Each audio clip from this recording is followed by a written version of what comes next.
नमः सिद्धेभ्यः।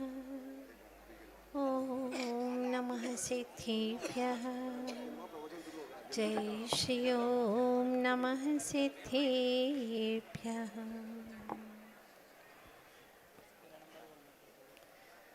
हे मेरे आराध्य देव, हे मेरे देवाधिदेव, कोटि कोटि प्रणाम। हे मेरे श्री आदिदेव, हे मेरे देवाधिदेव, कोटि कोटि प्रणाम। आरती तेरी उतारो श्वास के हर दीप से, झिलमिलाती ज्योति अंतर जो है मोती सीप में। मेरी पूजा भी है तो मेरा मंदिर भी है तो, कोटि कोटि प्रणाम, कोटि कोटि प्रणाम। हे मेरे श्री आदिदेव, हे मेरे देवाधिदेव, कोटि कोटि प्रणाम। मन का पंछी ये तड़पता जग की माया जाल में, काट दे बंधन तो सारे थाम ले निज हाथ में। हाथ में दामन हो तेरे, हाथ में दामन हो मेरा, हो जुबां पर तेरा नाम, कोटि कोटि प्रणाम। हे मेरे श्री गुरुदेव, हे मेरे अंतस के देव, कोटि कोटि प्रणाम, कोटि कोटि प्रणाम। आदि तीर्थंकर श्री आदिनाथ भगवान जय। चैतन्य चमत्कारी श्री पार्श्वनाथ भगवान की, संत शिरोमणि अध्यात्म योगी आचार्य गुरुदेव श्री विद्यासागर जी महाराज की, पर्वराज पर्युषण महामहोत्सव की, उत्तम शौच धर्म की, अहिंसामय विश्व धर्म की। बोलिए हरिका मां पूर्णमती माता जी की, बोलिए हरिका संघ की।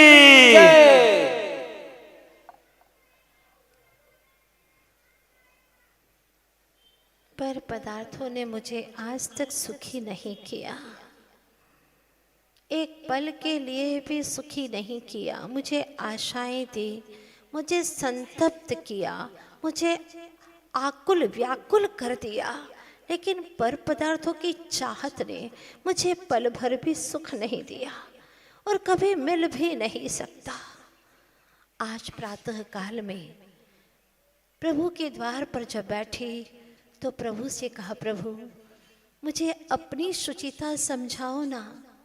अनंत काल से मैं अपनी शुचिता को जान नहीं पाया प्रभु, अगर आप नहीं बताएंगे अपने वंश के अंश को तो कौन बताएगा। प्रभु ने कहा,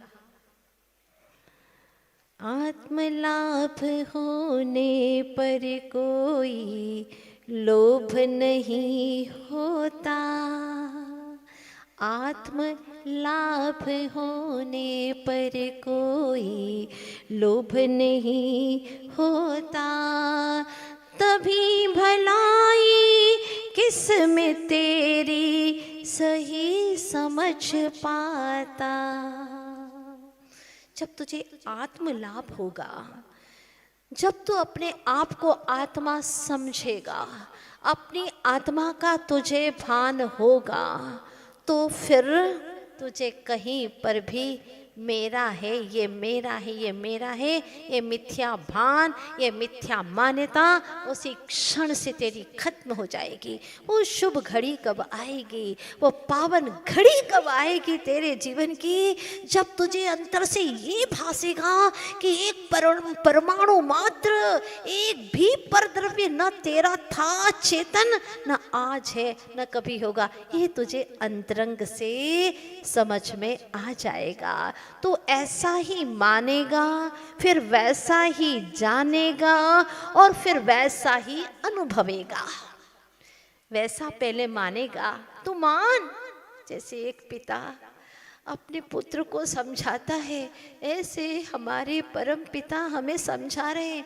मेरे परम पिता ने मुझे समझाया कि तू अपने आप को आत्मा मान, परम पावन, परम शुचि, तू चैतन्य आत्म तत्व है। उसे तू मानता क्यों नहीं? मान, बहुत अच्छी चीज है, तू बहुत अच्छा है, तू बहुत पावन है, तू गंदा नहीं है, तू मलयुक्त नहीं है, तू निर्मल है। ऐसा तू अपने आप को क्यों नहीं मानता? जब तू इतना अच्छा है, तू सर्वश्रेष्ठ है, तू सारे विश्व की अनमोल निधि है। कौन जानता दुनिया की इस निधियों को? कौन जानता आसमान को, एक खुले आकाश को, तारों को और चमकते हुए सूरज और चंदा को? कौन जानता अगर तू न होता? तू है ना, तू ज्ञान स्वरूपी है, ऐसा महिमावंत है। तू अपने आप को नहीं जानता तो चेतन, आज कितनी अद्भुत बात कही प्रभु ने। ओहो, हृदय गदगद हो गया। देखो चेतन, हम जिसे चाहते हैं ना, उसे दिल की हर बात बताते हैं और कहते हैं ना, हम तुमसे कहते हैं और किसी से नहीं कहते, क्योंकि तुम हमारे अपने हो, मात्र अपने हो, नितांत अपने हो। लेकिन दुनिया में तेरा मात्र तेरा कौन हुआ पता? प्रश्न किया प्रभु ने, मात्र मात्र तेरा कौन हुआ? सबने तुझे बार बार छोड़ दिया, तो उनको पकड़ता रहा और वो छूट छूट करके चले गए। तो उसे मात्र अपना बनाने की कोशिश में लगा रहा और वो कईयों के बनते गए। तो उससे छिपाते रहे, तो उससे झूठ कहते रहे कि हाँ मैं तुम्हारा। वो कभी तेरे नहीं थे, लेकिन आज तुम मान ले मेरी बात, मात्र तू तेरा है, मात्र तू तेरा है, आज का नहीं, अनादि का तू तेरा है। ये भगवान की भाषा है, मात्र तू तेरा है। तो अपने इस दिल के राज को बता देना अपने प्यारे को, अपने प्रिय चेतन को आज बता दे। शुचिता का दिन है, एक बार कह देना अंतर की बात जो तूने आज तक कभी नहीं कही। एक बार कह के तो देख, तू बता दे कि तू ही मेरा है। ये अंदर के राज की बात है, सिर्फ तू मेरा है, क्योंकि तू बहुत पवित्र है। तो आज तक किसी का हुआ नहीं, तूने पर से कुछ लिया नहीं, तूने पर को कुछ दिया नहीं, ऐसा तू अपना है। क्या बात कही प्रभु ने। तुझे पर ने कुछ तो दिया नहीं, तूने पर को कुछ तो दिया नहीं, तुझे पर से कुछ भी मिला नहीं। चैतन्य तू धनवान है, तू परम प्रभुता वान है। अहो चेतना जरा जाग जा, जरा जाग जा हो मेरी चेतना। जगाओ, अरे जागो ना, मैं तुम्हें एक राज की बात बताता हूँ। हाँ, आज तुम ही मुझे जगाने आ गए। हाँ सुनो सुनो, ऐसी प्रिय राज की बात। आज तक मैंने किसी से नहीं कही, और जो कहा था वो सब झूठा था। उन्होंने मुझसे कहा था सब झूठ था, न वो मेरे हुए न मैं उनका हुआ। लेकिन आज एक राज की सच्ची बात बताता हूँ, तुम हो मेरे, नितांत मेरे। अरे एक बार कहो तो सही अपने प्रिय चेतना से, प्रिय आत्मा से कि तुम मेरे हो। आहा, बार बार कहो कि तुम मेरे हो। मैं वही हूं जिसकी मैं खोज कर रहा था। सोहम शुद्धो हम बुद्धो हम, क्रोध भाव रहितो हम, मान भाव रहितो हम, माया भाव रहितो हम, लोभ भाव रहितो हम। बस वही मैं हूँ, हाँ वही मैं हूँ। अरे तो तुमने क्यों नहीं बताया इतनी बड़ी राज की बात? क्या कहूँ, जब काल लब्धि आती है ना तभी तो बताया जाता है। मैं तो अभी तक ऐसा भटकता था ना प्रभु, आपने, मैं आपसे नहीं कहूंगा कि आपने नहीं बताया, आप तो हमेशा बताने को तत्पर थे। मैं जब जब आया आपकी दिव्य छवि ने मुझे यही बताया, लेकिन मैं मूर्ख, मैं सुनता कहाँ था। मैं तो आपके द्वार पर मांगने के लिए आता था।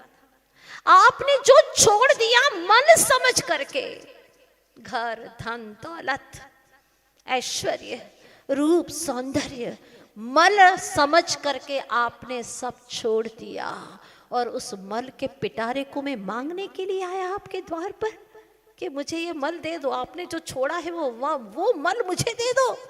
ओहो प्रभु, मेरी मूढ़ता पर जानते थे वो प्रभु कि कितना मूढ़ है, कितना अज्ञानी है, कितना नादान है। ये मल को इकट्ठा कर रहा है। जितना बड़ा कबाड़ा, जितना बड़ा बड़ा परिग्रह, सब मल इकट्ठा कर दिया। क्योंकि मल क्यों कहा इसे? जो छोड़ा जाता है वो मल है, और इसको एक दिन छोड़ा जाता है। इस सब को छोड़ करके ही कण कण को छोड़ करके जाना होगा। एक कण भी तेरे साथ जाने वाला नहीं है। जो मेरा है वो मेरे साथ जाएगा। जो मेरा है, तो मेरा क्या है? मैं चेतन स्वरूपी आत्मा। पर मेरे साथ में तो कर्म भी तो जाते हैं ना, तो कर्म तो मेरे हैं। कुंद कुंद महाराज समझाते हैं, नाणम सवे भावे पच्च खाई परे तिना दूण, तहमा पच्च खाणम नाणमणि मामुणि दवम। ऐसी गाथाओं को लिखने वालों को अनंत अनंत प्रणाम है मेरा, हृदय से भावों से प्रणाम है उन्हें मेरा, जो उन्होंने मुझे वहां तक पहुंचाया। क्या कहते हैं?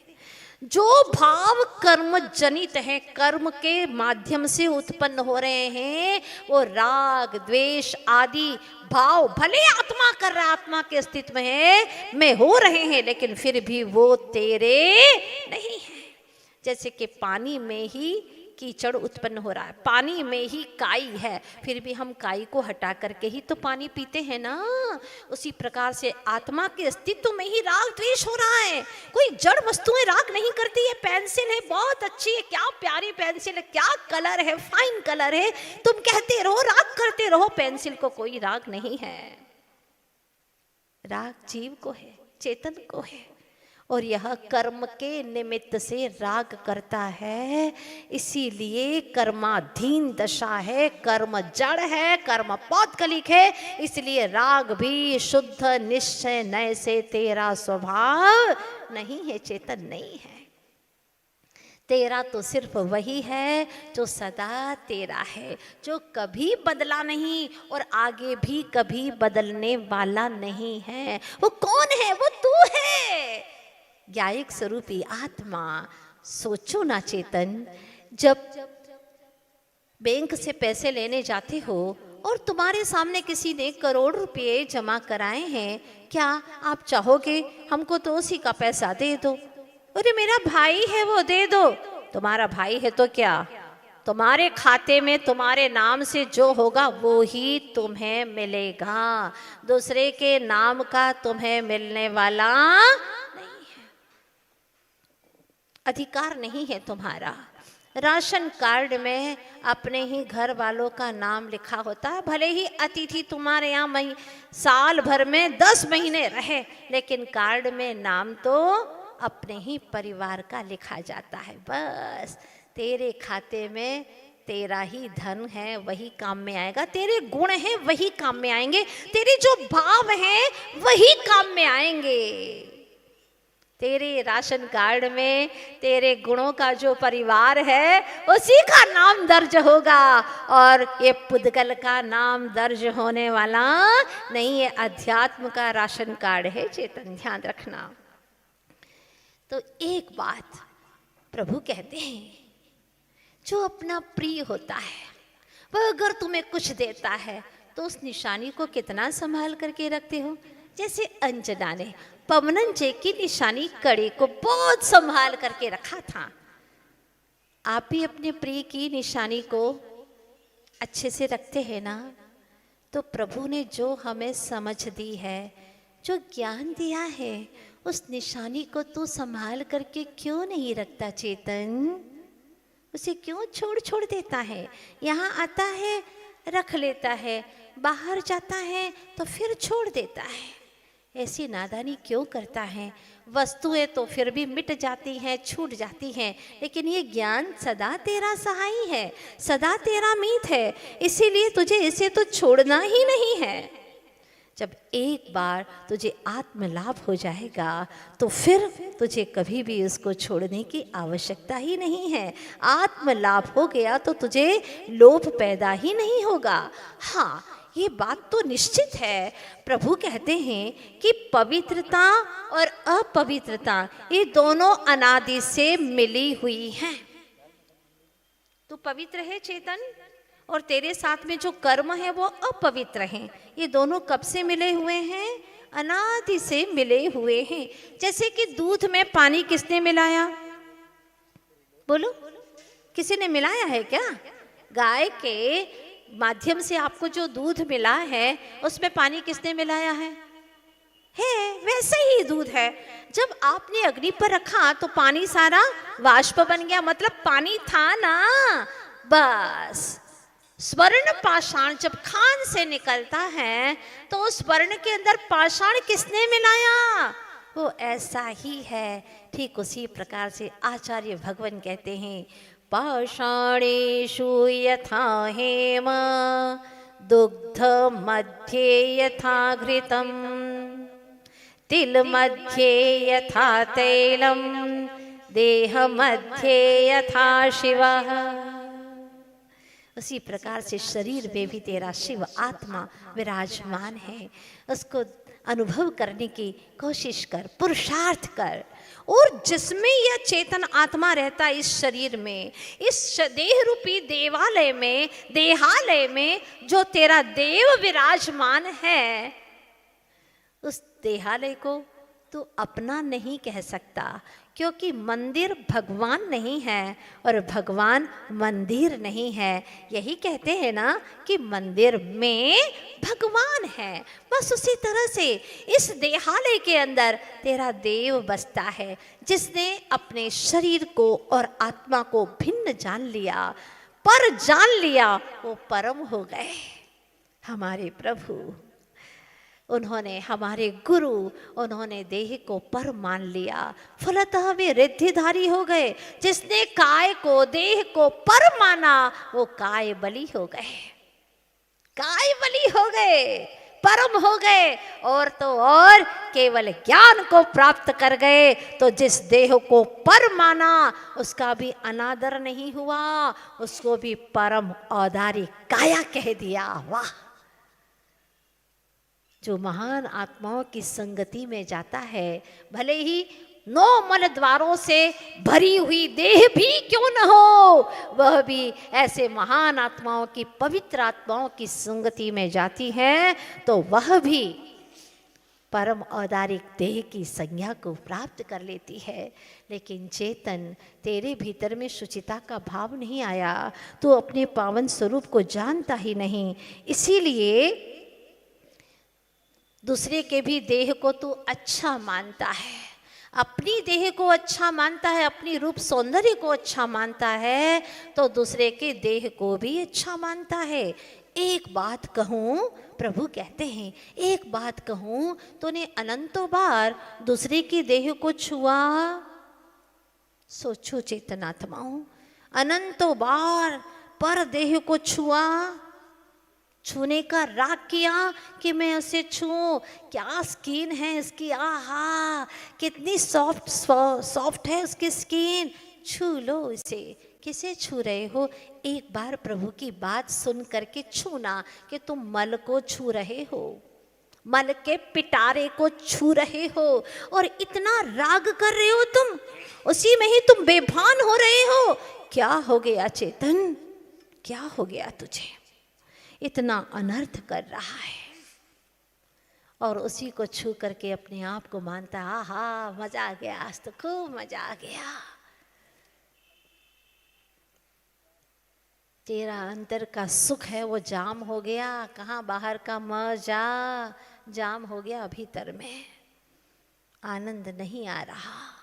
बाहर के उस मल के पिटारे को मैं नहीं कहती, सभी आचार्य कहते हैं, आदमी का जिस्म क्या है जिस पर शैदा है जहाँ, एक मिट्टी की इमारत एक मिट्टी का मकान, गारा इसमें खून है और ईंट इसमें हड्डियाँ, चंद सांसों पर खड़ा है यह ख्याली नूरुशा, जो न होती इसके ऊपर चाम की चादर मड़ी, तो फिर उसको काग को ते नोचते हर हर घड़ी, नोचते हर हर घड़ी।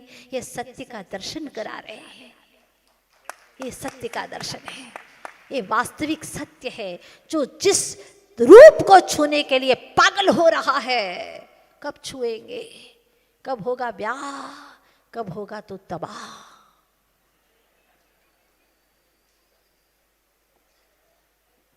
क्या छूना, किसको छूना?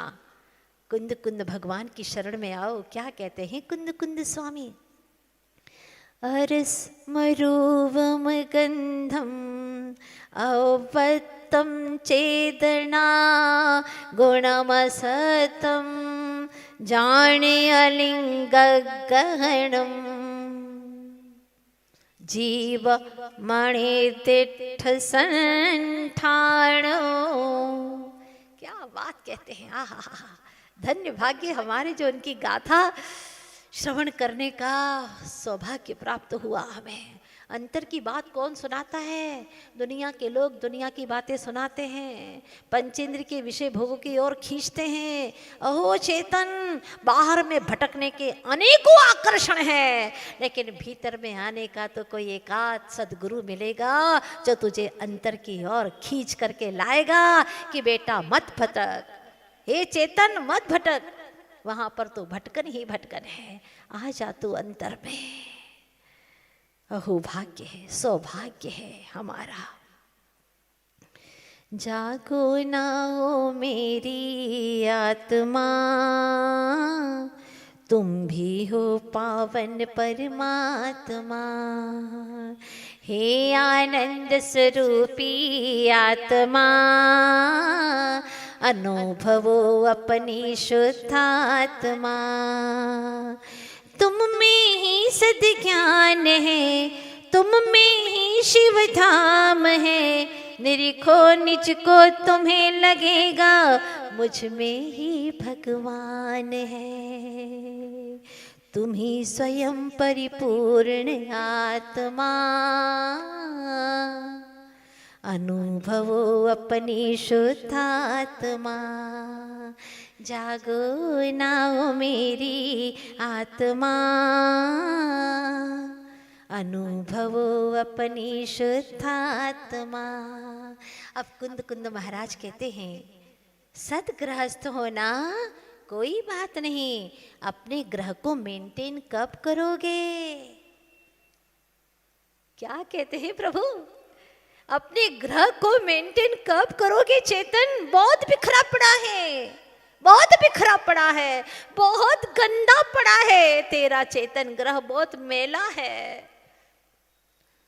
तेरी चाहत से, तेरी इच्छाओं से, तेरे विषयों की कामना से, अभी तो कर लूं मैं धर्म ध्यान, लेकिन बाद में खूब खाऊंगा जाकर, खूब भोगूंगा। अहो चेतन आत्मन, कहाँ पर के भोग की चाह रखता है? अगर भोगना ही है तो निज चेतन का भोग कर, अनंत सौंदर्य से युक्त है तेरी चेतन आत्मा। क्या देखता है चेतन? ये मल के कूप को, ये सब मल के कुएं हैं, इस शरीर को क्या देखता है? पल रुधिर राध मल थेली, की कसव साधी ते मैली, नव द्वार बहे घिनकारी, हस देह करे हम यारी। क्यों यार करता है, क्यों प्यार करता है इससे? इसी अज्ञानता से तूने अनंत भव धारण किए। अब भी चेत जा, अब तो इच्छा मत कर, छोड़ दे इस इच्छा को, बार बार पुकारते हैं। इच्छा के दास अब कभी नहीं बनना, इच्छा के दास अब कभी नहीं बनना, भूल यह अनादि की कभी नहीं करना, लीन हो स्वयं में, लीन हो स्वयं में, सब भ्रांति टलेगी, सुख कली खिलेगी, के पर में कहीं शांति नहीं, पर में कहीं शांति नहीं। आ तुझे अंतर में शांति मिलेगी, सुख कली खिलेगी, के पर में कहीं शांति नहीं। अगर आज की यह पवित्र पवित्र चर्चाएं कुंद कुंद स्वामी की, अपने वीतरागी प्रभु की हृदय में उतार लेगा तो तेरा अनंत संसार का दुख, समस्याएं सब खत्म हो जाएगी, पीड़ाओं से मुक्त हो जाएगा चेतन। तू अपना राजा हो जाएगा, तो किसी का गुलाम नहीं रहेगा। क्या मजाल कि तुझे कोई दुत्कारे, तू कर्मों को दुत्कारेगा।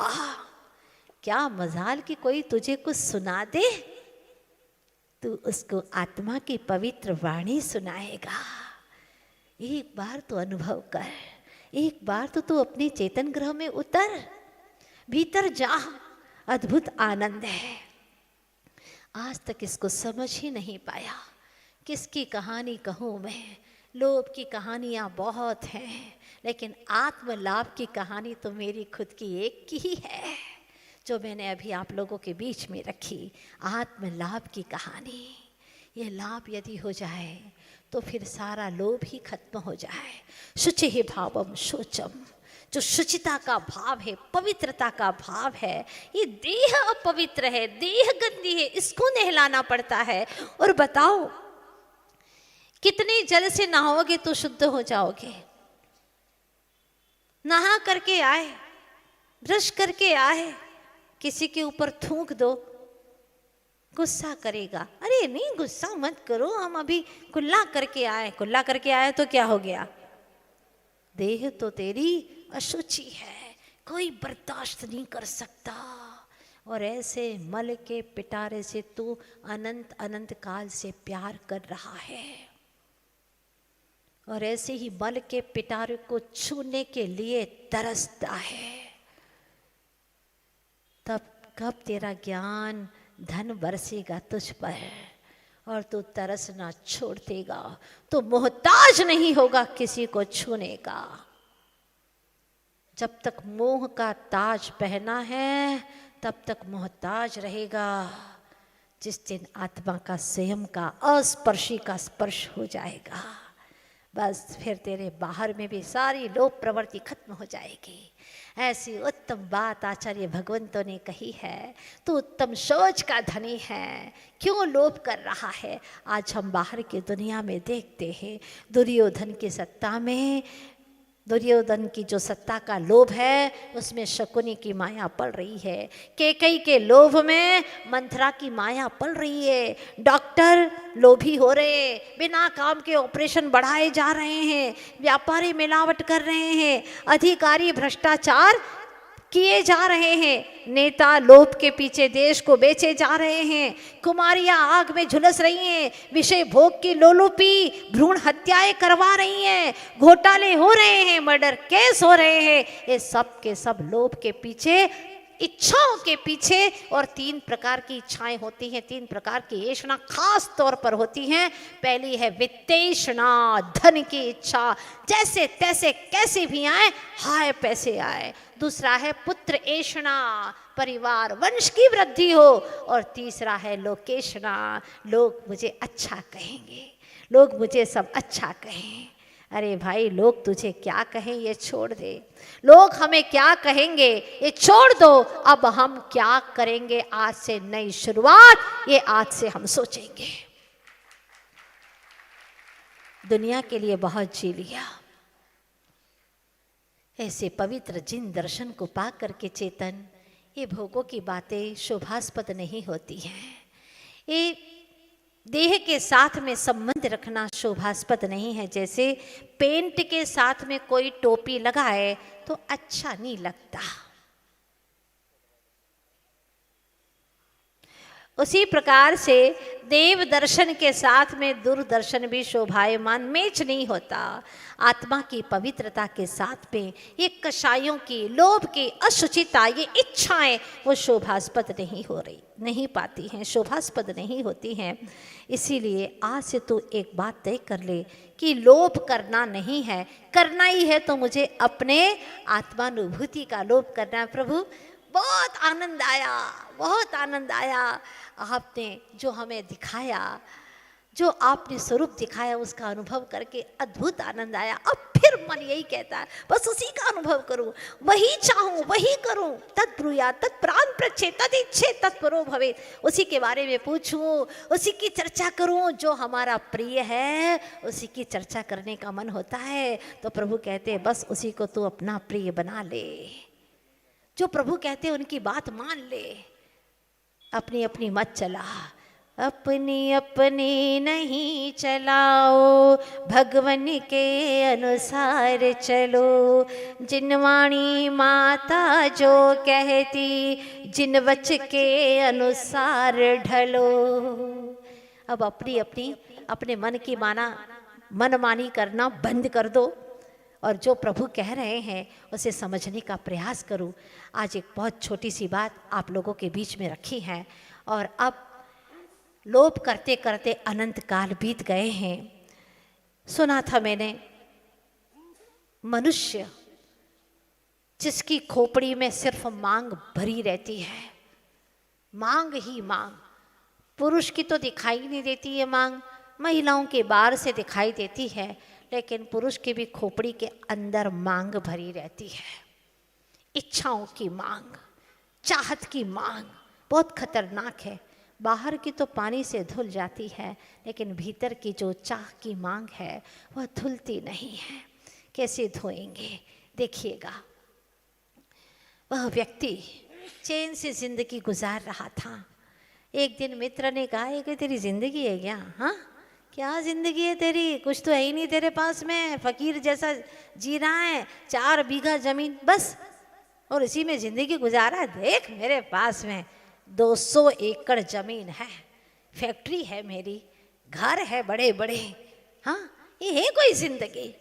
उसको लगा सच बात है, मेरे पास में भी कुछ तो होना चाहिए। और उसने जैसे शांत सरोवर था, एक कंकर फेंक दिया।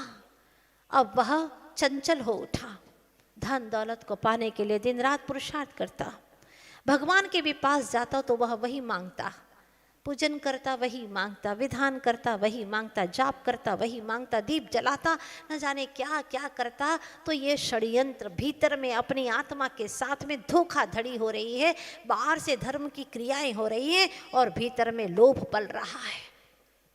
जिस लोभ को प्रभु ने छोड़ दिया, जिन वस्तुओं को छोड़ दिया, जिन वस्तुओं को गुरु ने छोड़ दिया, उन्हीं के पास में जा कर के चाह रख रहा है। कभी गुरुजनों के पास में संसार की बातें मत करना, मत करना। इतनी करुणा आप भी करो अपने ऊपर। जिन्होंने ये सारी चीज़ें छोड़नी, उन्हें रुचिकर नहीं लगती हैं। सतगुरु को कभी ये बातें रुचिकर नहीं लगती हैं। मत सुनाओ अपनी घर गृहस्थी की कथा, मत सुनाओ उनके पास में जाकर, जो छोड़ चुके हैं। अगर सुनाना ही है तो ये सुनाओ कि हे गुरुवर, मेरे जीवन में वो क्षण कब आए कि मैं अपनी आत्मा की अनुभूति कर सकूं, मैं सत्य का दर्शन करूं। वो क्षण कब आए। सारी दुनिया एक तरफ, तीन काल का परिभ्रमण एक तरफ, और अंतर मुहूर्त भी कथा श्रवण कर ली रुचिपूर्वक और उसी को अमल कर लिया, तेरा उद्धार हो जाएगा। और चाहे कितना भी समेटता रहे, सब मिटने वाला है, सब कुछ खत्म हो जाएगा। ये चारों कषाएं, उन्होंने तुझे जकड़ा नहीं है, तूने उनको आमंत्रण दिया है, बाइज्जत बुलाया है। कुमकुम पत्रिका भेजी है, आओ क्रोध मान माया लोभ, आओ मुझ में समाओ। एक राहगीर को 4 महिला मिल गई, बोधि, मृदुता, ऋजुता और शुचिता। पूछा उस राहगीर ने, कहाँ रहती हो तुम? पहली ने कहा, बोधि ने, मैं दिमाग में रहती हूँ मनुष्य के।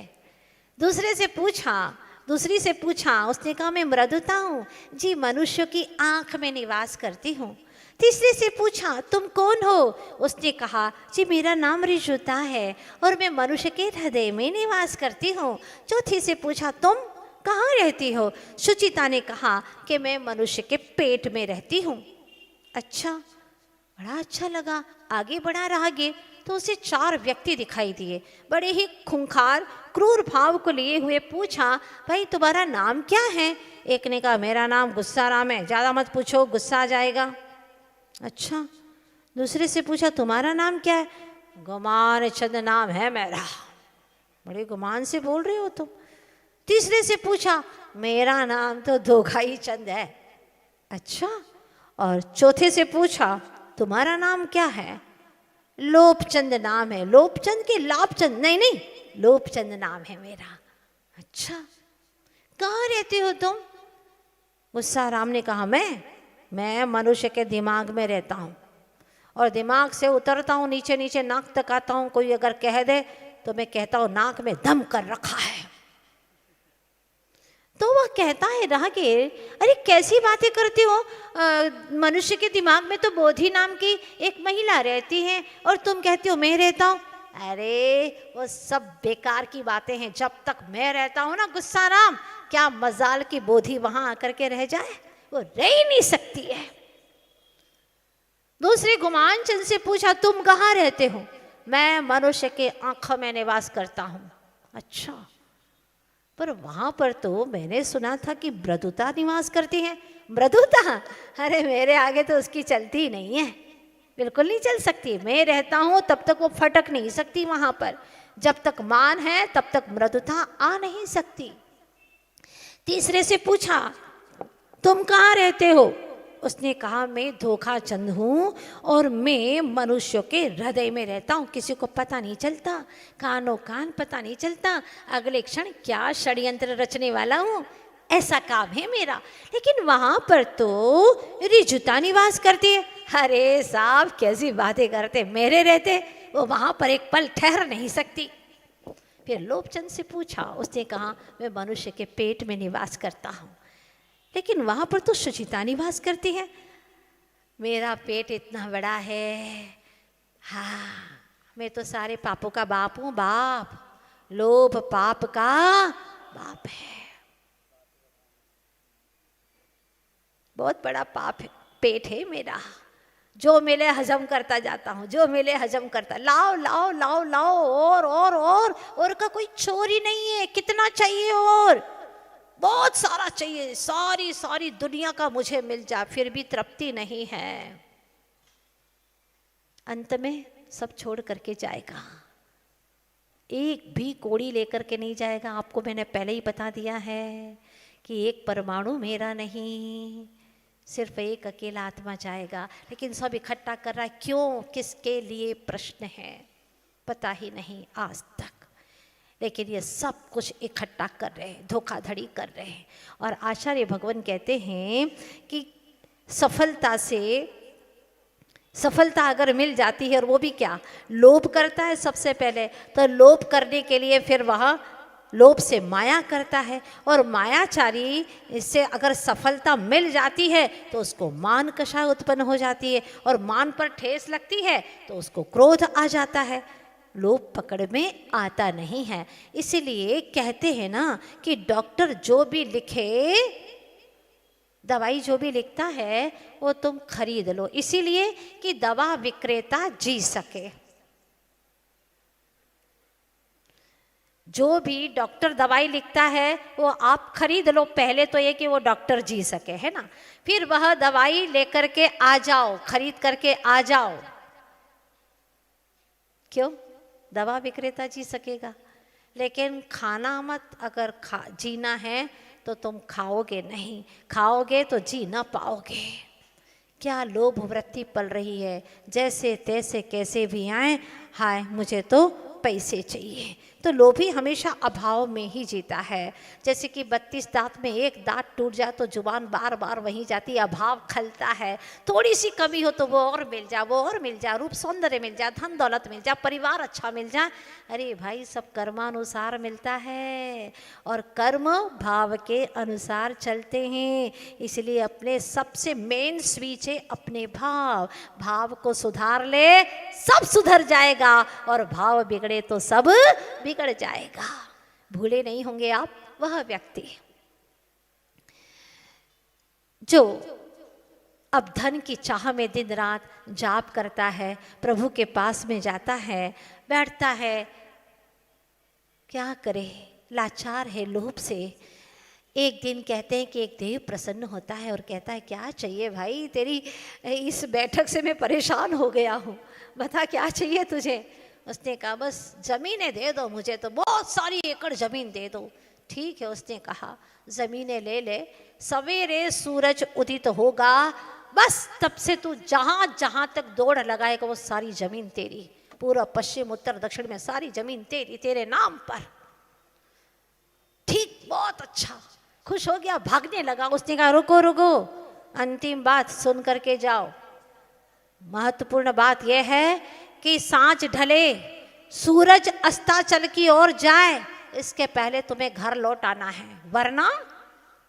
वरना तो सुना ही नहीं उसने, और भागा, घर पे काम हो गया अपना, क्या लेना देना। फिर घर पे भागा, और रात बड़ी मुश्किल से बेचैनी से कटी, क्योंकि भीतर भी अब सोच रहा था, ख्वाब एक से एक बड़े। कितनी चैन से जीता था, 4 बीघा जमीन थी, चैन से जिंदगी आती, निकल रही थी, गुजर रही थी। चैन से सोने वाला ज़्यादा अच्छा है या सोने की चैन वाला? हाँ, चैन से सोने वाला। सोने की चैन भी हो और चैन से सो ना पाए तो किस काम का। चैन से सो ना पाया, रात भर वह जगता रहा, अब मैं इतनी बड़ी ज़मीन का मालिक हो जाऊंगा। सवेरा हुआ, सूरज की किरण फूटी, दौड़ना शुरू किया पूर्व दिशा में, खूब सारी जमीन, दौड़ता गया, चलूंगा तो कम नपेगी ना, दौड़ता गया, दक्षिण में गया, पहाड़ के पहाड़ लांग गया, पश्चिम में जाने ही वाला था। बहुत सुंदर सुंदर बाग दिखाई दे रहे थे, सोच रहा था इनको सबको नाप लूंगा मैं। लेकिन शाम ढल चुकी थी, सूर्य अस्त हो चुका था। एक साया आया और उसने उसको पकड़ा, कहा, मैंने वार्निंग दी थी तुम्हें, वरना तुमने सुना ही नहीं, अब तुम्हारी मौत आ चुकी है। सारा धन, सारी जमीनें किस काम की, सब खत्म। भव्य जीवों, पुण्य के उदय से प्राप्त हो रही हैं, कोई बाधा नहीं, आप गृहस्थ है, लेकिन उसका समुचित सदुपयोग करना शुरू कर दो।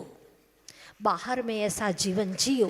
मैं ये नहीं कहती कि आप लोग सब त्याग करके बैठ जाओ, नहीं, अगर पुण्य के उदय से, पुरुषार्थ से आपको प्राप्त हो रहा है तो आप उसको अपने पास में रख कर के भी उसका सदुपयोग करना सीखें।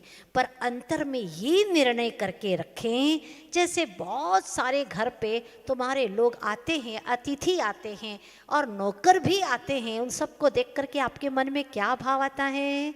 ये तो मेरा बेटा है और ये तो सब नौकर हैं। ऐसा भेद ज्ञान है ना, बस ऐसा भेद ज्ञान निरंतर बनाए रखो कि मैं अलग हूँ और ये सारे द्रव्य अलग हैं, ये मेरे नहीं हैं, न कदापि मेरे हो सकते हैं। पुण्य से ये सारी सामग्री मिल रही है, संयोग जुट रहा है, लेकिन यह मेरा नहीं है और मैं इनका नहीं हूँ। ये भेद ज्ञान सबसे बड़ी चीज है। आज जब ये भाव आया, प्रभु क्या कहूँ प्रभु, ये सारी वस्तुएं मिलना ये पुण्य नहीं है। ध्यान से सुनना, ये सारी वस्तुएं मिलना पुण्य नहीं है। घर, जमीनें, जायदादें मिल जाना पुण्य नहीं है। रूप सौंदर्य मिल जाना भी पुण्य नहीं है। ये पुण्य मेरा भाव नहीं है, ये समझ में आना सातिशय पुण्य है। क्या कहा? ये पुण्य भाव भी मेरा नहीं है, ये भी कर्म जनित है। ये भाव जब आ जाए तो समझ लेना सातिशय पुण्य है। दूसरी बात, प्रभु आप जैसे पावन के पास में मुझे आने का भाव हुआ, यही मेरा सबसे बड़ा पुण्य है। दुनिया की वस्तुएं मिल जाना, दुनिया के लोगों से मिल लेना, ये कोई पुण्य नहीं है, कोई पुण्य नहीं है। तो अनंतों बार मिला हूं मैं, लेकिन पावन प्रभु परमात्मा से मिलने का भाव जो आया है, ये मेरा सातिशय पुण्य है। अरब खरबपति से भी ज्यादा पुण्यशाली वह है जिसे प्रभु का समागम करने का उमंग आता है, भाव आता है बार बार कि प्रभु तुझे छोड़ करके अब कहाँ जाऊं, तू मिल गया प्रभु। ऐसा भाव जिसके भीतर में आता है वो महापुण्यशाली है। और आप सभी भव्य जीव हैं, आप सभी लोगों को ये भाव आ रहे हैं कि मैं प्रभु का समागम करूं, जिन शासन को समझूं और ये प्राणों का अंत हो, प्राणांत हो, इसके पहले पहले, प्राणों के विसर्जन के पहले पहले मैं बुराइयों का विसर्जन कर सकूं, असत्य का विसर्जन कर सकूं और जो सत्य है उसका सृजन कर सकूं।